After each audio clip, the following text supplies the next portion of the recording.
Hey guys, welcome back to the channel. It's 2023, I'm back, and kanar is the first commander that we're checking out. Hopefully this year is even better than last, but I hope you guys enjoy this deck as much as I did, so let's get right into it. Basically, what you want to do is flicker kanar and get incremental value from his abilities, and you really never let your opponent have kanar. To do that, we have things like Essence Flux. You can even stifle his ability if you need to, Planar Incision, Vesuvian Mist to bounce it back to his hand, Aether Channeler, Blur, Divide by Zero, Disallow to counter the triggered ability of kanar, and there's just lots of ways to not let your opponent have kanar.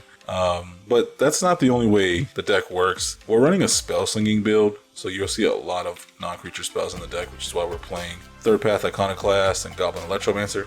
We have a lot of non-creature spells. Role reversal for when you do actually give kanar to your opponent, or this can be good for just switching a creature that you think is troublesome on your opponent's board. Thassa, Cyber Siphoner, and Time Warp is a combo where you can just keep playing Time Warp over and over again every single turn, because you flicker the Cyber Siphoner with the Thassa and you play Time Warp and you go get it back because Time Warp doesn't exile itself, and it's just a pretty nutty combo that they allow to be in the game. We're also running, you guys know, Displacer Kitten because it's such a good card. Our win cons for the deck is going to be Blade Coil Serpent, Nico Bolas, Ashiok Nightmare Muse. These cards can kind of win games by themselves, and they really don't need a lot of setup. You do need something to protect the Planeswalkers, but with the value that you're going to get with kanar, you're definitely going to have that. So the deck is really good. I really enjoyed it. It's one of those decks that I didn't think I'd like before I built it, and now that I built it, it's one of my favorites. So if you guys like the deck, hit the like button, hit the subscribe button. If you guys want to build a kanar deck and paper, hit the TCG Player affiliate link down below, and let me know down in the comments below what decks you guys would like to see. I got a couple brewed up already coming out in the next few days, and if you want to really get the message across, you can hit that donation link down below as well. So without further ado, let's get right into it, and let's see how the deck does, shall we? Up against Elas Il-Kor, Sadistic Pilgrim, Aristocrat deck probably. Most likely. Don't know another archetype that this deck could be. Let's mulligan this hand. Wow. We have got Nico Bolas every single time. That is really weird. I think I like this hand. We go first too. Again, I'm confident that we will draw into our lands. Right? 3-land hand. Draw into your lands. Let's play the Iconoclast.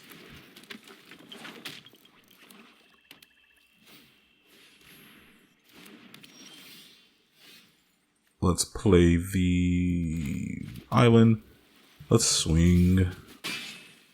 Turn target non-token, non-land permanent to its owner's hand. If the spell is kicked, conjure a duplicate of that card into your hand. So we can't kick it yet. That's going to be really good. I don't think it's worth it to bounce this. Bounce the Cold Steelheart. And to just get a colorless soldier artifact creature onto the battlefield. I don't think it's worth it to spend it right now. Goblin Electromancer. As much as I want to play the Electromancer, we only have one instant in our hand to really take advantage of the Electromancer's ability. And I think I kind of want to destroy the All-Seed. Let's play the Electromancer, and we're just going to kind of chill. We could play this for 1 mana. The Vesuvian Mist. Black Market Connections. That's actually good. That might be something I want to bounce. I want to kick the Vesuvian Mist for. Oh, he didn't draw a land. Neither did we. That's terrible. Let's kick it. Let's get a copy of it into our hand. Let's swing with the Electromancer. I don't think he's going to block. Not double block. Oh, he is going to double block. What? Oh, okay, that's fine. At least he gets rid of the All-Seed. No big deal. But we are both getting mana screwed right now. What exactly is going on?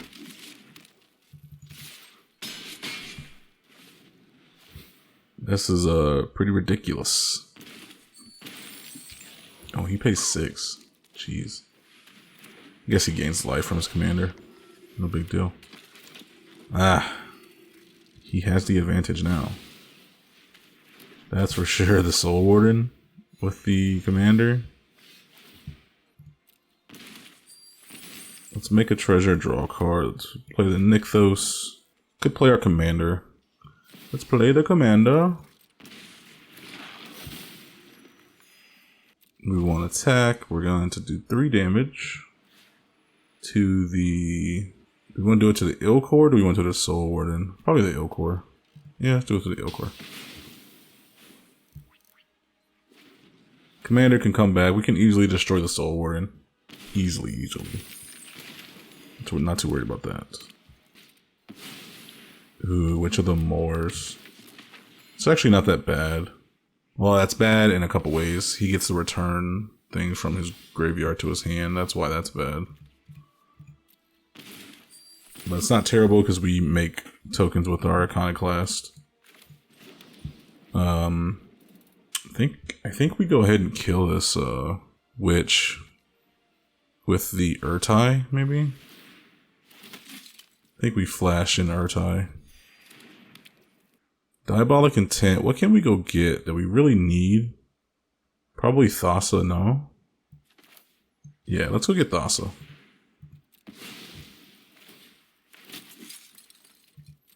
That's fine with me. Let's go get Thassa. Rover's Rebuke would be really, really cool too. Displacer Kitten. Let's get Thassa, even though I love Displacer Kitten. Thassa's a more safe bet since we can, since it has Indestructible.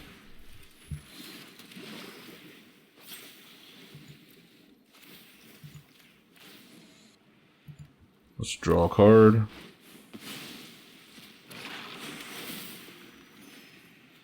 They do get the life gain from the Soul Warden.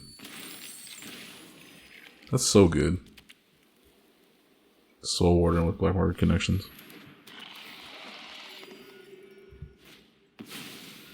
Voice of the Blessed. So this is gonna be a 4 when it drops. It comes in. Jeez, it's so good.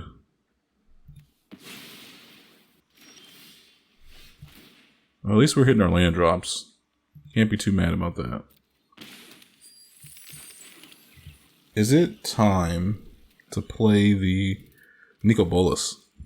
You know what? Maybe I should have went to go get like Meat Hook Massacre with the Diabolic Intent. Either way, we have to destroy the Witch. And we have to destroy the Voice of the Blessed. Because that's going to end up killing us as well. So let's play Aether Channeler. Let's return the Voice. Let's pass a turn. Wait. 1, 2, 3, 4, 5, 6, 7. These were 7 mana. If we play Bank Job, we can still play Urtai. We have to decide if we want to play Urtai or Disallow. If we keep the mana open like we have it now, we can play Urtai and Disallow. I think Bank Job is worth it in this situation. Yeah, let's play Bank Job. Because we get a token too. But we still can play the Urtai, but now we only have to play... We only have a choice to play Urtai or Disallow. 3 damage to the... Let's get rid of the commander.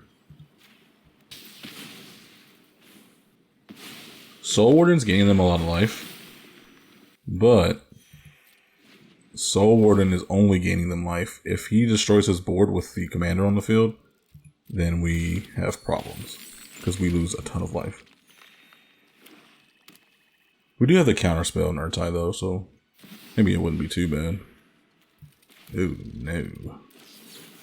It's gonna be a no for me, dog.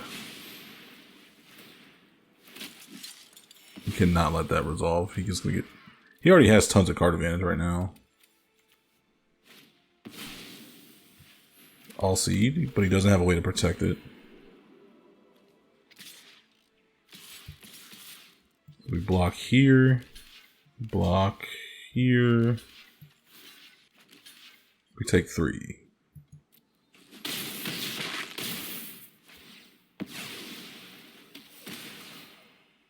Yep. Get rid of the soldier.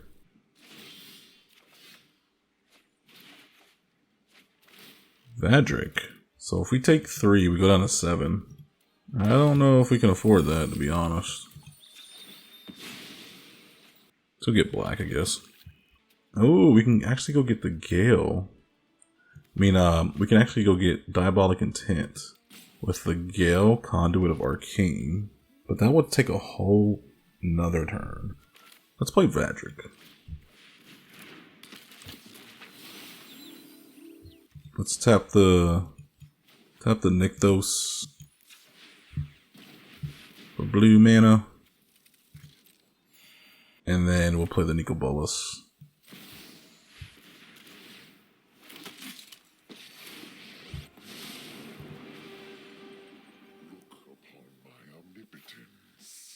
It's -4.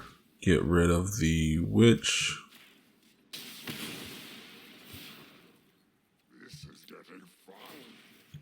Keep bouncing the Soul Kanar. We're gonna do 3 damage to the Soul Warden.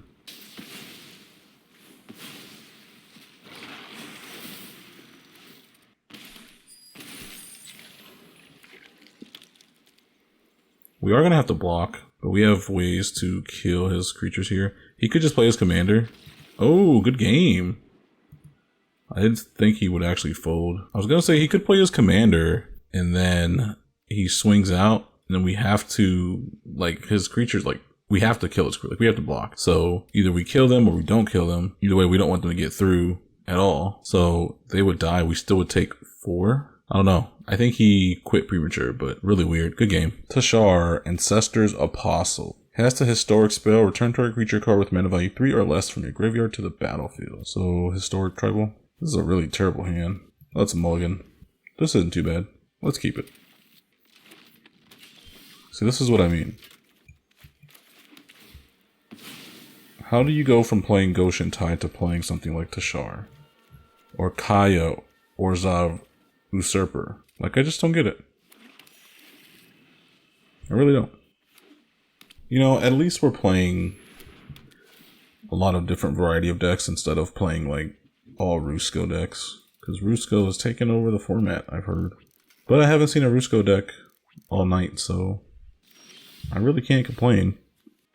Well, let's just put the Blood Crypt in tapped. We could Vesuvian Mist, but I don't see us really using it this early, not for a Tashar deck. Okay, opponent finally plays Redain. That really sucks. It's gonna slow us down.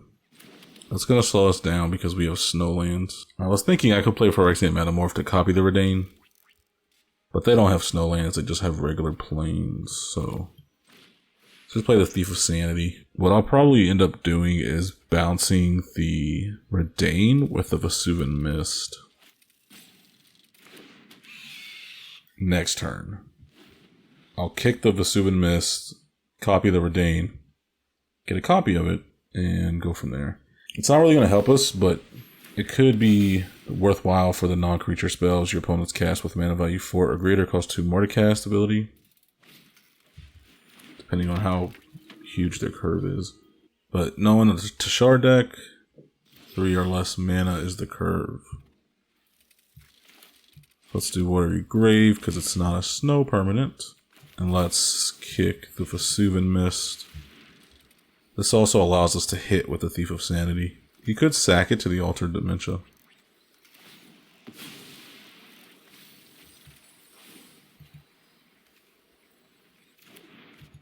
So he sacks it to the Dementia because he can probably play it when the Tashar comes out. Semblance Anvil. Not sure what I'm going to use Semblance Anvil on though. Theo Sanity mills them too, which is what they want. They want shit in the graveyard. Trusty Pack Beast. Enter the battlefield, return target artifact card from your graveyard to your hand. Okay. Opponent's thinking really precisely about his plays. He's taking a while to play his hand. Let's play our snow-covered island since Redain's not on the field. We could play Ashiok. Let's play Ashiok and return the Altar of Dementia, because that'll set him back a turn. Elsewhere Flask. Is this in the deck just to draw a card? I don't see its second ability being particularly useful. Oh wow. He sacked the Patchwork Beast, which I thought he was going to keep. I thought he was going to keep the beast out. What did I say? Packwork Beast? I meant the Trusty Pack Beast. I thought he was going to keep it out so he can swing at the Ashiok. But now he can't swing at the Ashiok. Or he can, but it'll just do 1 damage to it instead of doing 3. Because I was thinking about swinging with a Thief of Sanity. Yeah, let's swing. He'll swing the Lunark Veteran at the Ashiok, but that'll leave Ashiok alive. Skyclave Apparition, don't mind if I do. What is this deck? Oh, because artifacts are historic spells. So you play Tashar, then you play cheap artifact spells to go get stuff back from your graveyard. Okay, I see. I'm starting to see the deck now that it's in the graveyard. I forgot that artifact spells are historic spells. The thing is, though, once we get something that exiles their graveyard, I don't know if we have anything in the deck, to be honest, but if we do, then he's not going to be a happy camper. You cannot intimidate me. Let's play our Stonecarved Coast. We're going to +1 the Ashiok. The tokens that Ashiok makes exiles a couple cards from their library, which is pretty funny. We could Skyclave the altar so he doesn't mail himself. Yeah, let's Skyclave the altar.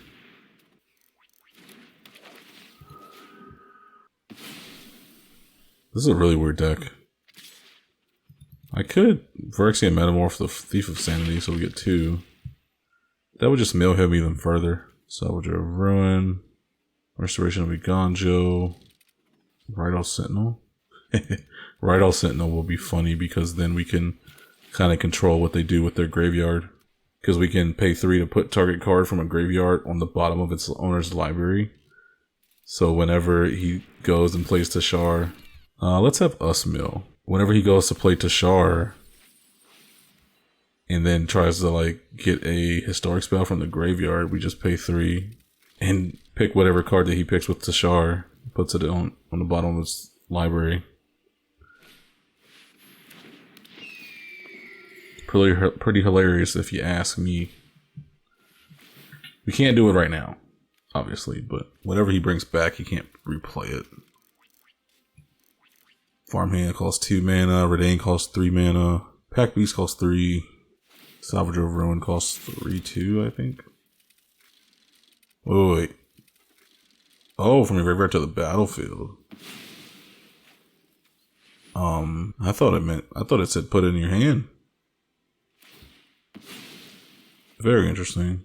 Salvager of Ruin. You sacrifice it. Choose target permanent card in your graveyard that was put there from the battlefield this turn. So you get the Chromatic Star and the... What else did he sacrifice? The Elsewhere Flask? Oh, let's choose target permanent. Interesting. Very interesting. And it's an artifact creature, so you can just bring back the Salvager Ruin. No, he puts it back into his hand. That's really interesting tech there. That's so weird. That is really weird. Pretty cool though. Pretty cool. Let's play Kanar. We still got the Odawara. Let's do this.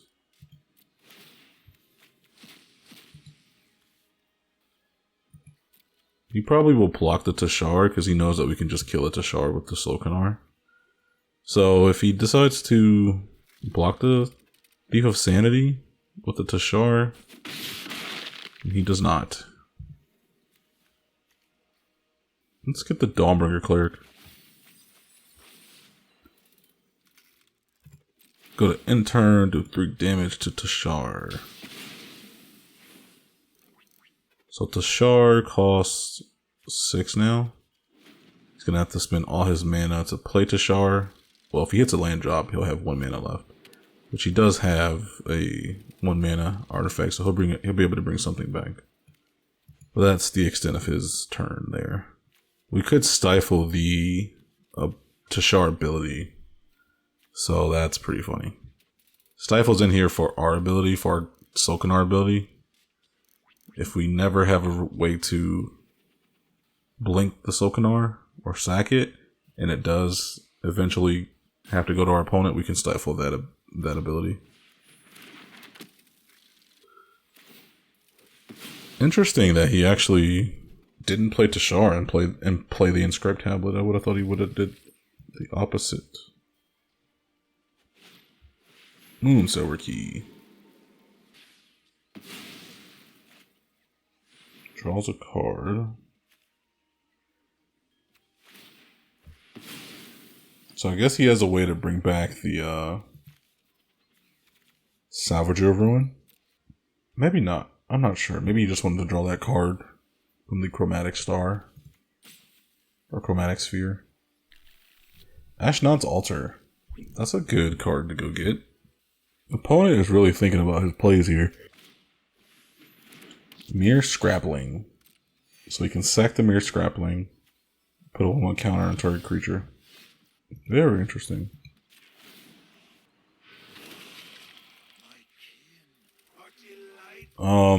Let's play the Dawnbringer Cleric. We're gonna exile the Salvager of Ruin. Get that out of here. And let's play Otawara on the land. We're gonna play Time Warp. First, though, let's actually swing. Yeah, we're gonna swing at everything. They exile 4 cards from the top of their library. We get something from Thief of Sanity. So they play the Mere Scrappling just to block with it? Maybe they just don't want to lose all that life. I don't know, I'm not sure. They lose 2 creatures. We get the Thief. Beaver Takedown's good. We'll play Time Warp. We'll draw a card. And yep, that's going to be a good game. Time Warp makes people quit for some reason. That's going to be a game. They were going to take a lot of damage next turn. So GG's. Okay, we're up against Kaya Orzhov Usurper. The audio on this part messed up. I forgot that I had my mic muted when I recorded this part of the video. But this was a pretty good game. Really showcased the power of the deck. And so this is going to be a voiceover. I kept the first hand. As you can see, they play Lion Sash. And I think I'm going to play the Tyrant Scorn on here. Just to get rid of it. Because we don't want our stuff to get exiled out of our graveyard. Play this Thief of Sanity so we can start getting value from their deck.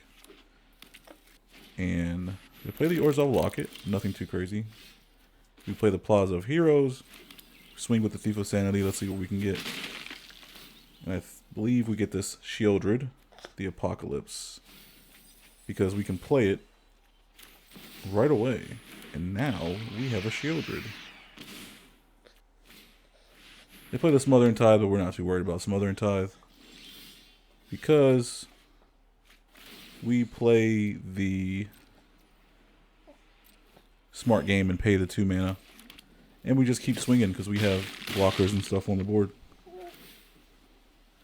So we take the Overwhelming Splendor here. So just so they won't have it.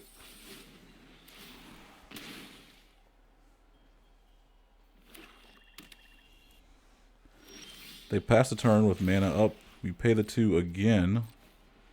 Because why not? We have stuff on the board. We can just keep swinging and we'll win eventually.